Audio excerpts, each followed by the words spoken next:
This is me trying virtual reality for the first time. In real life, I'm walking down a 2x4 in a little makeshift test space at work. But in virtual reality, I'm teetering on a plank off of a skyscraper. In both realities, I'm about to eat it.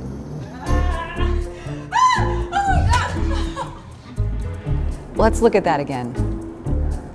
I suppose it doesn't look like much more than a gal falling off a balance beam, but what you're seeing here is the catalyst for an epiphany. That's the epiphany. This is the moment I understood the difference between knowing and believing. I knew I was walking on a 2x4 on solid ground, but I believed there was a 40-story drop beside me. So when I could have caught myself, I didn't even try. My name is Karen, and I'm the feelings expert of the Moonshot Innovation Lab at Barkley. This is Preston, our computerizer, Ricky, our materializer, and Mark, our fearless leader. After my fall that day, our team had another epiphany. We realized that what I just explained to you, that I basically legit teleported, is impossible to understand without experiencing it. We'd been telling people about our time in the headsets for a while, but they just couldn't get their heads around it until they got it around their heads. That's exhilarating.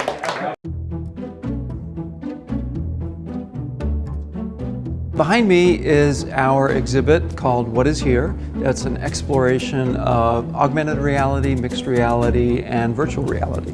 The purpose of it is to expose people at the company to the future. We all gathered together and we talked about, well, what would be the best way to give people the chance to immerse themselves in these new media.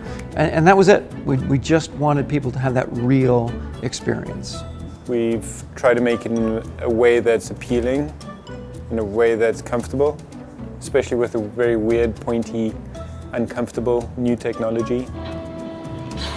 Oh my God. We also found that being excluded from the world around you is very vulnerable. And the feedback that we got was that people felt exposed. We decided to create a fairly closed environment and sort of a safe space in which you can experience VR without worrying about what people think about what you're doing. Right. Because, let's be real, you look like an idiot. I didn't know it could be like that. It was like the game, but I was completely in it, and I actually had swords in my hand. It was pretty cool. I tried the really simple one that was just the roller coaster. The underwater was cool, but I want that experience of fearing for my life. It's terrifying how I know this is just ground, but I'm just really scared to step. Well, it's not just ground anymore. He's sweaty. We have a volunteer. Oh yeah, you got to do this. The most surprising thing was how incredibly quickly people are convinced that they're in a new place. Even though you know that you're not on a plank, that you almost even just walking on the floor, you feel it kind of wobble and wiggle. And then taking one step off, just your gut and everything inside you, just it's crazy that in that amount of time you just switch from being in a tactile world to somewhere where you're experiencing something completely different. It was maybe a little more intense than I thought it would be. In my head, I kept saying, this is fake, this is totally fake, this is totally fake.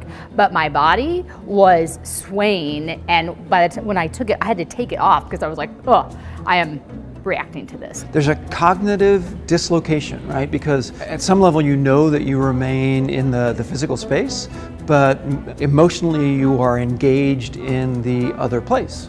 New technologies can expand our creative toolkit, giving us new ways to bring ideas from imagination into reality. But few of them challenge our perception of reality itself.